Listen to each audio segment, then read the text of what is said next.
All right, all praise, glory, and honors most certainly due to the Most High Elohim of the patriarchs Abraham, Isaac, and Jacob. And I want to say peace to each and every one of you in the name of His Son, Yahushua HaMashiach, who we refer to as Jesus the Christ. It's always a blessing each and every single time that I can come before you to bring a message contained in His Word, and never ever do I count it as a light thing to do so. The title of today's message is "Who is the Church?"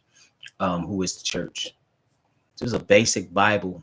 We need basic tenets to the understanding of basic fundamentals in the Bible, because when you don't have a foundation, you can be led astray, and that's what's happened wholesale in this area, amongst many others, but in this area in particular. Who is the church? You have all these denominations, many hundreds upon hundreds of denominations in Christianity, while the Bible says there's one Lord, one faith, one baptism. We should understand that there's only one church, and the church is none other than, we'll find, the children of Israel. And there's a commonwealth, meaning if you want to be a part of that, you can. But that doesn't mean that you can go and make your own way, which is what people have done. See, he didn't give them a denomination. He gave them a way of life, okay, and made a covenant with them. He did that with one people, as it is written, on the you have known of all the nations of the earth, therefore I will punish you for all your iniquity. So we're going to look at this. We're going to look at who he came to, what was given unto this people. We're going to find out if that has changed. And it is important to know who this people is and what he gave to this people, and that you have to do what was given unto them. Because if you don't, you're doing something entirely different, something entirely outside of this book. And that's what most Christians, the people who call themselves Christians, that's what they're doing. He didn't come and make you say, now you apostolic. He didn't come and say you Episcopalian. He didn't come and say you a Catholic. He didn't come and say you a Calvinist or some form of Protestantism. He didn't tell you that. He didn't tell you you a Mormon or Jehovah's Witness. He didn't tell you that. You came up with that on your own. Let's go to Psalms 147. Let's go and see what's written in Psalms 147, and we'll find out what was given unto the children of Israel. In Psalms 147 and verse 19, it says, he showeth his word unto Jacob, his statutes and his judgments unto Israel. That's who he gave it to. He didn't come and give it to another people. He came and gave it to one people directly and said, this is my firstborn. And he said, he made it known, even when he brought them out of, which I dealt with, even when he brought them out of the land of captivity, you had other nations. They left a mixed multitude. In other words, other people took hold of Israel, because that's what the Lord is dealing with. And Israel is, maybe people don't want to hear this, but Israel is a black people that have been scattered into slavery all over this world. That's why he tells you in the book of Deuteronomy, and he tells you what would happen to his people before they go into the promised land. He said they're going to be cast out and they're going into slavery. They're going into Egypt, which is representative slavery, by way of ships. And then you shall be sold as bondmen and bondwomen, and no man shall buy you, meaning no man going to redeem you. All right. Peace to you, Brother Mo. It's good to see you there. So it said, he showeth his word unto Jacob, his statutes and his judgments unto Israel. He hath not dealt so with any nation. See, the Romans could come and say, well, he's dealing with us now. No, you can deal with what he gave to Israel, and that's how you can deal with him. We'll find that out. But he said he have not dealt so with any nation, and as for his judgments, they have not known them. Praise ye the Lord. See, he only came in this way to one people. Let's go to the book of Romans. See, and then Paul, in his discourse with the congregation in Rome, he was telling them this. This is Romans chapter 3 and verse 1. Romans chapter 3 and verse 1 reads, what advantage then hath the Jew, or what profit is there of circumcision? So what's the big deal about being an Israelite? Well, in verse 2 it says, much every way chiefly because that unto them were committed the oracles of God. It was not given to some other people. So how are you going to come along and make it into something different and act like you the people now? That's just like you got some people right now, and they actually all over the world, really, in this organization. Now they claim that they the people, that some kind of way Israel became the United States and Great Britain. And they actually keep the feast. They actually keep the Sabbath. But you cannot say that you are the people. You read in Revelation 2 and 9 and Revelation 3 and 9 about the blasphemy of them who say they are Jews and are not, but are the synagogue of Satan. You got some people who claiming to be the Jew today, right? And they say they the Jew. That's blasphemous, actually. That you would say, no, the Lord didn't make it with these people, he made it with us directly.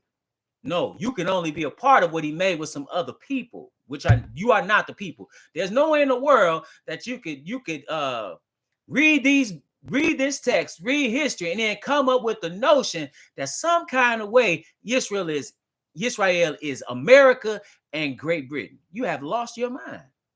Or you on some racist trip or something, because there's no way in the world that is true. You worse than the ones that are calling themselves Jews today. But it said much everywhere, chiefly because that unto them were committed the oracles of God. Let's continue in Romans. And understand, this does not mean that you cannot be saved if you're of another nation. But you have to deal with what was given unto Israel. I know you don't like it. Like I said, Israel is a black people that have been scattered all over this world. In this country, they be the so-called Negro. That's why when you go in Nigeria, you talk about these people that Igbo, they say, yeah, we Hebrews. You can go to the Limba and say, yeah, we Israel. You can go to Beta Israel and say, yeah, we Israel. You can go in the Shanti. You can go to a lot of different places all in this earth. And people say, yeah, you can go down to the Caribbean and say, yeah, we the Jews. Because they know. But now this is Romans the 9th chapter and verse 4. And just a side note, people that are claiming this falsely also know. That's why they're trying to cover it up. But they're on the same kick as these Christian missionaries years ago when they would come into a place and colonize it. First, they send in the missionaries to colonize your mind. Then they colonize the land through warriors. That's what they did.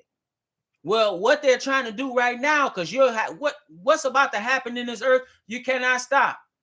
You cannot stop the revival that's about to take place. You cannot stop the renewing. You cannot stop in the coming in of knowledge of self that's occurring. So what they're trying to do is they're trying to circumvent it by converting some people to Judaism. He didn't give you Judaism. He didn't say practice Judaism.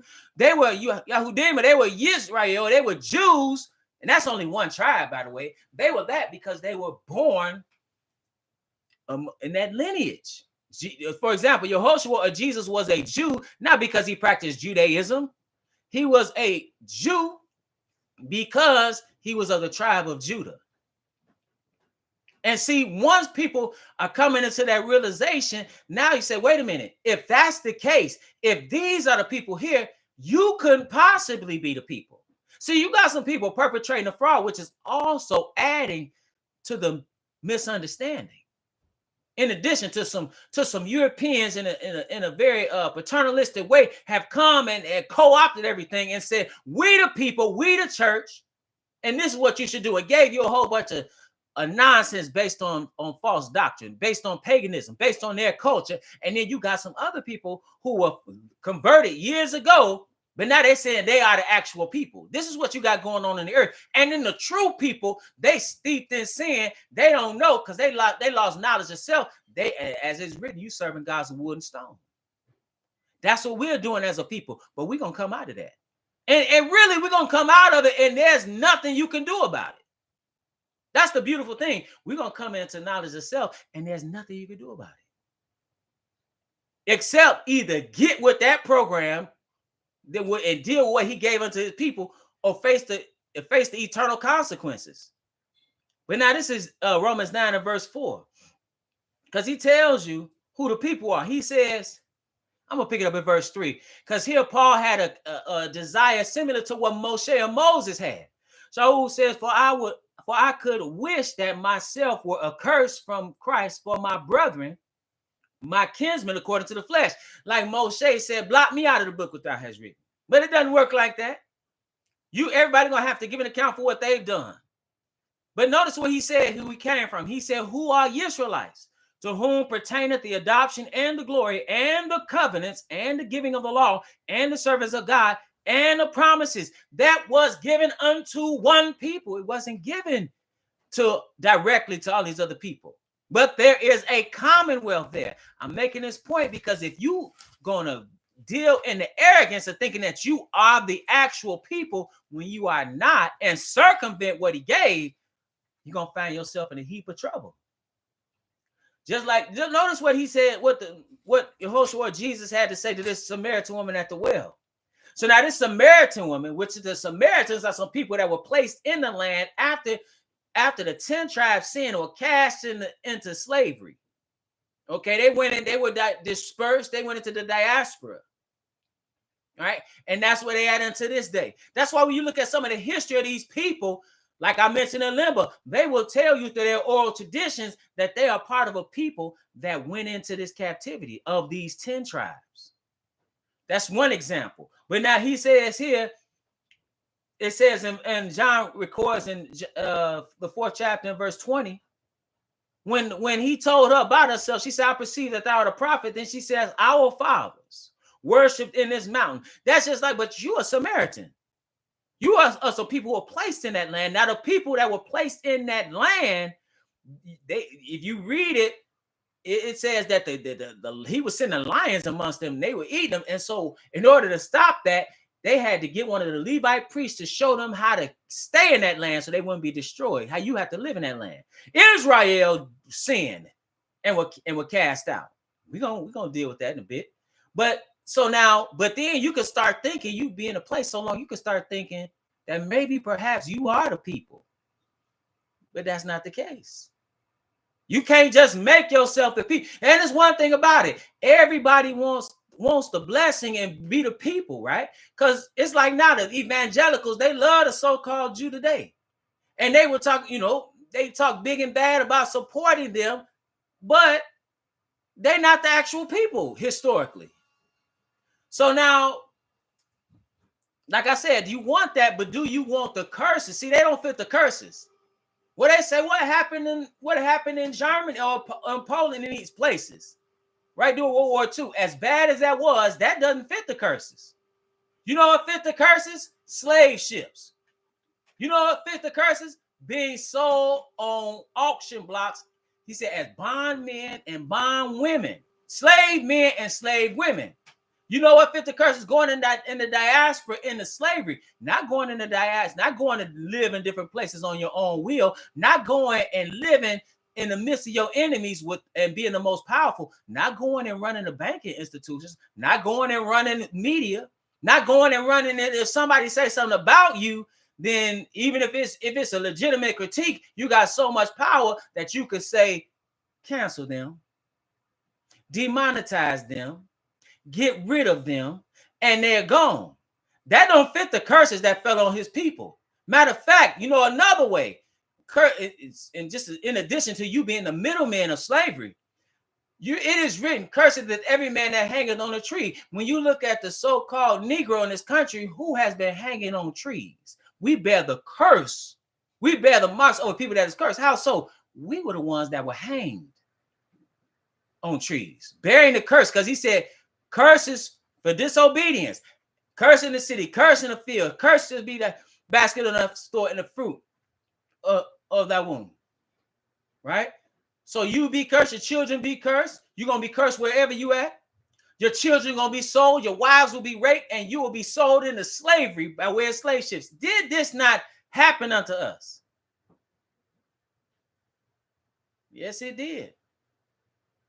Yes, it did. But now, can you not go to Yehuda in Africa and it's in the kingdom of Judah?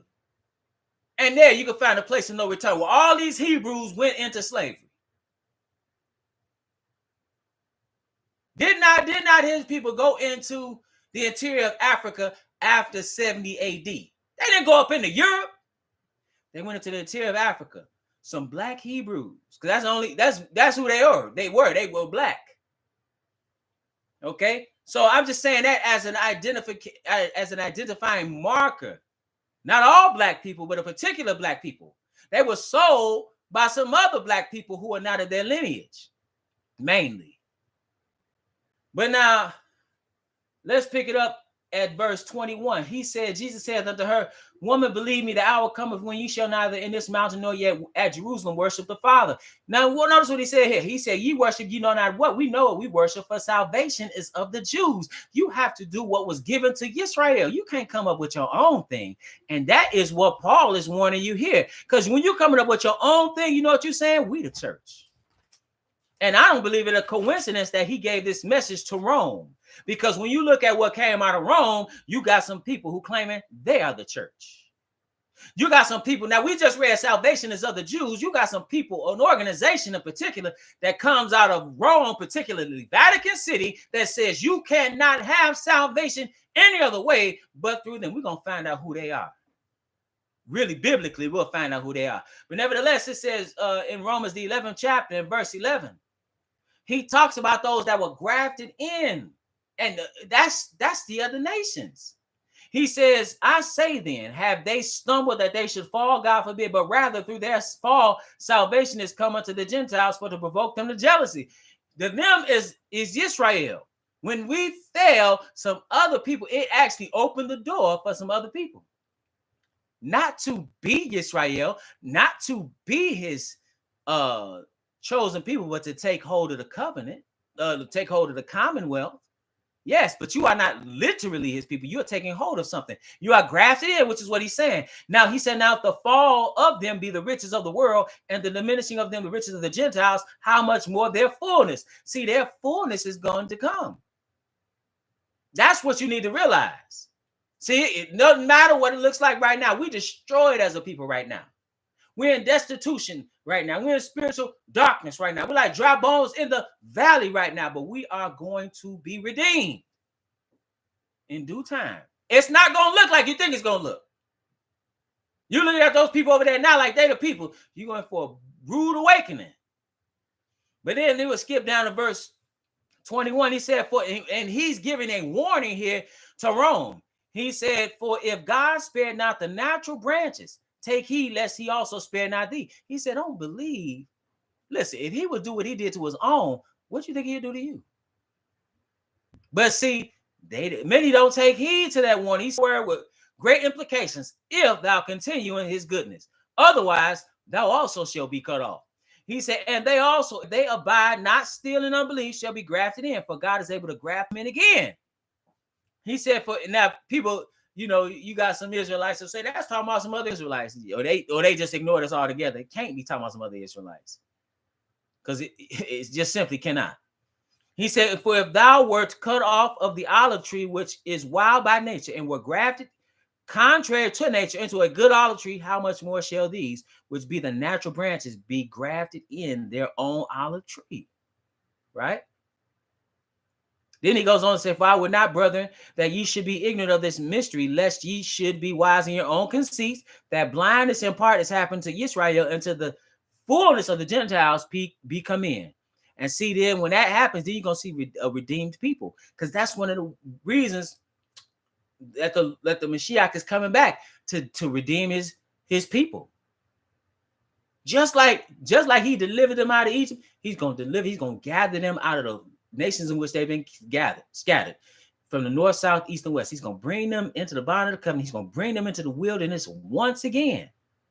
But now let's pick it up at Revelation, the 17th chapter, because he wrote this letter to Rome warning them. But let's see what happens. See, you got some that coming out of Rome. See, and he didn't warn them that only time. That wasn't the only time he warned them, right? He told them. Let's pick it up at 1 Timothy 4 real quick. He said, now in verse 1, he's telling Timothy, he says, now the Spirit speaketh expressly that in the latter times some shall depart from the faith, giving heed to seducing spirits and doctrines of devils. Notice what it says here: speaking lies and hypocrisy, having their conscience seared with a hot iron, forbidding to marry, and commanding to abstain from meats which God hath created to be received with thanksgiving of them which believe and know the truth. Who is he talking about? Who is forbidding to marry and commanding to abstain from meats? That's the Catholic Church. How do they forbid to marry? They don't let their priests marry. That's why you got all this. That's why they dealing with children in the way in which they do. That's why they dealing in what they should not. In pedophilia. That's why they're dealing with that. Right? So now you have all this going on, and then it says to command us to abstain from meats. What is that? That's talking about Lent. You got some that come in and say, so you could eat anything. It's sanctified through prayer. He already told you what you could eat and not to eat. He wasn't telling you could eat pork. That's not even context here. He's telling you that you got some that will rise up in this apostasy. And that's what the Catholic Church has given you, is apostasy. And let's see how it's described in the book of Revelation. This is Revelation, the 17th chapter. And let's see what he saw rise up. This is Revelation 17 and verse 3. Revelation 17 and verse